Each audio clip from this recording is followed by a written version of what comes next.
तो साथियों, विश्व की जनसंख्या का कुल 50% से अधिक, यानी विश्व की कुल जनसंख्या का 50% से अधिक जो है नगरों में निवास करती है। इसके अलावा विश्व स्तर पर नगरीय जनसंख्या प्रति वर्ष 6 करोड़ से ज्यादा बढ़ रही है।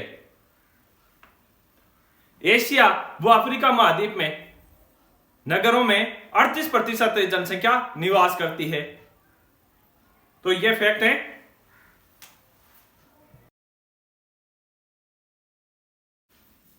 तो एशिया व अफ्रीका महाद्वीप में 38% जनसंख्या नगरों में निवास करती है। उत्तरी अमेरिका में 75% जनसंख्या तथा पश्चिमी यूरोपीय देशों में 78% जनसंख्या नगरों में निवास करती है। तो ये साथियों विश्व की जनसंख्या, ग्रामीण तथा नगरीय जनसंख्या का संगठन। तो साथियों, ये फैक्ट और है कि सन 1800 में 2.5% जनसंख्या नगरीय थी या नगरों में निवास करती थी। उसके बाद में 1960 में 35% जनसंख्या नगरीय हो गई और 1999 में 45% जनसंख्या, 2004 में 50% से अधिक जनसंख्या नगरीय हो गई और आंकड़ों के अनुसार 2030 तक 8 अरब जनसंख्या नगरीय हो जाएगी। तो सबसे पहले है उच्च नगरीय जनसंख्या, यानी नगरीय जनसंख्या 60% से अधिक हो तो ये उच्च नगरीय जनसंख्या में आता है, यानी नगरीय जनसंख्या 60% से अधिक। तो उच्च नगरीय जनसंख्या में USA, Canada, Mexico, Australia, New Zealand, Japan, Singapore, एक और रह गया इसमें ब्राजील।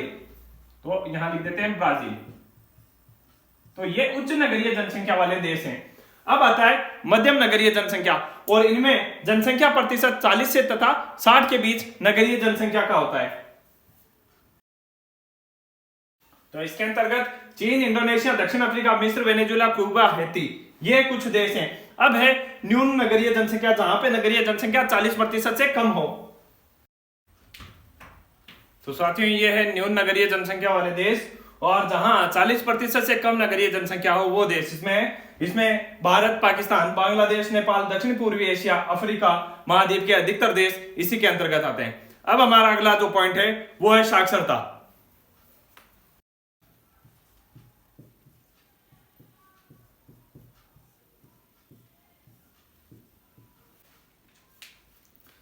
तो साथियों, साक्षरता किसी देश की आर्थिक विकास तथा वहां के रहन सहन, वहां महिलाओं की स्थिति, इन सारी चीजों को दर्शाता है। साक्षरता से आर्थिक विकास को भी इंगित किया जाता है। तो साक्षरता दर को अगर हम देखें, भारत में साक्षरता दर 7 वर्ष से अधिक आयु वाले वो लोग जो पढ़ लिख व समझ सकते हैं उनको साक्षर माना गया है। और अगला जो हमारा बिंदु है वो व्यवसायिक संरचना। तो साक्षरता दर में इतना ही है और व्यवसायिक संरचना की बात करते हैं हम। तो व्यवसायिक संरचना में देखें,